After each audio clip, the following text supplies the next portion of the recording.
Hello दोस्तों, नमस्कार। स्वागत है आप सभी का अपने इस चैनल ओपी पाल रीडर में। दोस्तों, मैं ओम प्रकाश पाल आज आप सभी को बताने वाला हूं कक्षा 9 का math, UP board math NCERT pattern पे जो गणित दिया गया है उस गणित को आज हम हल करेंगे।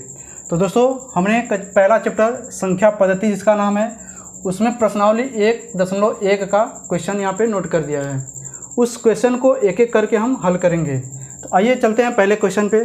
पहला क्वेश्चन हमारा दिया गया है कि क्या शून्य एक परिमेय संख्या है। तो आपको पता है कि परिमेय संख्या उसे बोलते हैं जिसे हम अंश अपान हर के रूप में लिख सकते हैं या फिर जिसे हम दशमलव के रूप में लिख सकते हैं। इसका हमने एक कल वीडियो बना दिया था। और उसके बाद दिया है कि क्या इसे आप p अपान q के रूप में लिख सकते हैं, अर्थात अंश अपान हर के रूप में, जहाँ p व q पूर्णांक है। तो दोस्तों, जैसा कि आपको पता है कि पूर्णांक का मतलब यह होता है कि वह प्लस में भी हो सकता है, माइनस में भी हो सकता है या फिर जीरो भी हो सकता है, और q बराबर जीरो के नहीं है। तो कहने का मतलब यह है कि जो नीचे वाला जो हर है वह हर जीरो में नहीं होगा। तो अब बताना है क्या शून्य एक परिमेय संख्या है। तो लिख सकते हैं कि हाँ, शून्य एक परिमेय संख्या है। क्या इसे p अपान q के रूप में लिखा जा सकता है। तो लिख सकते हैं हाँ, इसे p अपान q के रूप में लिखा जा सकता है। फॉर एग्जाम्पल 0/1, 0/2, 0/4, 0/7, 0/8, इस प्रकार से हम इसको डिनोट कर सकते हैं, व्यक्त कर सकते हैं। तो हमारा जीरो जो है वह एक परिमेय संख्या है, इसे हम p अपान q के रूप में लिख सकते हैं। आइए चलते हैं हम दूसरे क्वेश्चन की ओर। दूसरा क्वेश्चन हमारा दिया गया कि 3 और 4 के मध्य 6 परिमेय संख्याएं ज्ञात कीजिए। दोस्तों, इस प्रकार का क्वेश्चन बहुत ही इंपॉर्टेंट है और ये अक्सर एंट्रेंस एग्जाम में पूछा जाता है। तो 3 और 4 के मध्य आपको 6 परिमेय संख्या चाहिए। तो जब भी इस प्रकार का क्वेश्चन रहे कि 6 चाहिए, 5 चाहिए, 10 चाहिए, तो इस सिचुएशन में आपको करना क्या है कि जितना पूछे उससे एक बढ़ा करके, अर्थात 6 पूछा है तो 7 का इसमें ऊपर नीचे गुणा करेंगे, इसमें ऊपर नीचे गुणा करेंगे, यानी कि दो जो संख्याएं दी हो उस दोनों संख्याओं में ऊपर नीचे गुणा करेंगे। तो यहाँ पर लिखा जाएगा कि 6 + 1 = 7 से अंश व हर में गुणा करने पर, तो हमारा ये हो जाएगा 3 दिया है और 3 के बाद यहाँ पे क्या करेंगे हम, 7 से ऊपर 7 से नीचे गुणा कर दिए। और जो दूसरा वाला हमारा संख्या है, दूसरा संख्या दिया है 4, इस 4 में भी ऊपर हम गुणा करेंगे 7 से और नीचे भी करेंगे 7 से।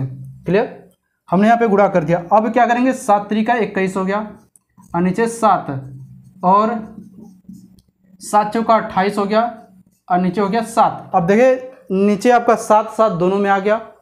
तो अब क्या करेंगे कि 21 और 28 के बीच में जितनी संख्याएं हैं उन सभी संख्याओं को यहाँ पर लिख देना है।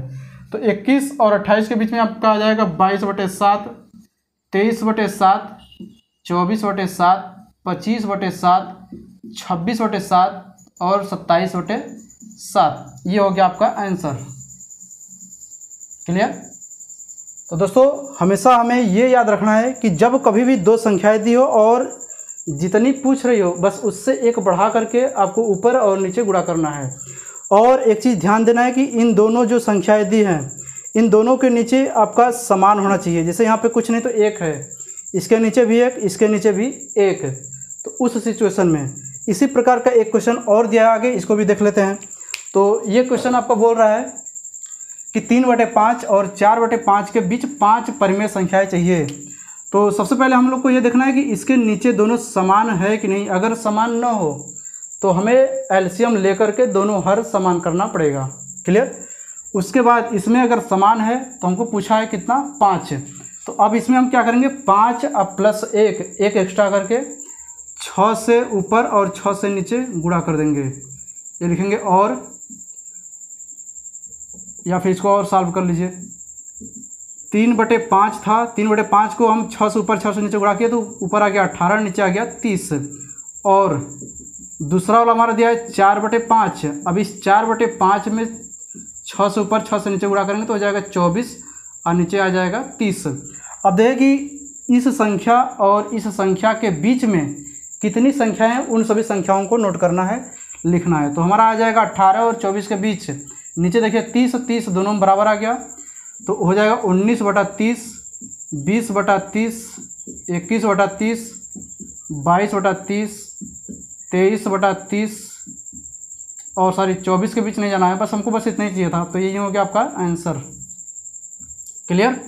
सबसे पहला चीज़ कि हम लोग को देखना है कि नीचे हर समान है कि नहीं। अगर समान न हो तो पहले आप समान करेंगे, समान अगर है तब जितना पूछा है उससे एक बढ़ा करके आपको अंश और हर दोनों में गुणा करना है। क्लियर। उसके बाद उसके बीच का संख्या बता देना है, 18 और 24 के बीच। तो 18 के बाद 19 आता है, 24 से पहले 23 आता है। क्लियर हो गया। अब आते हैं अगला दिया है कि सत्य असत्य बताइए, यानी कि कुछ दिया गया है यहाँ पे तथ्य जिसे हमें सत्य और असत्य बताना है कि सत्य है या असत्य है। कारण भी दीजिए, इसका कारण भी देना है।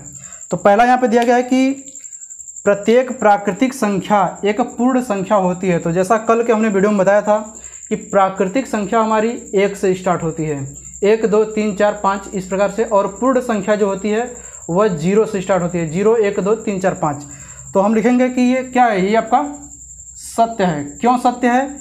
क्योंकि प्रत्येक प्राकृतिक संख्या पूर्ण संख्या में होती है निहित, क्योंकि सभी प्राकृतिक संख्याएं पूर्ण संख्याओं में होती है। अर्थात 1 2 3 4 5 6 7 इस प्रकार से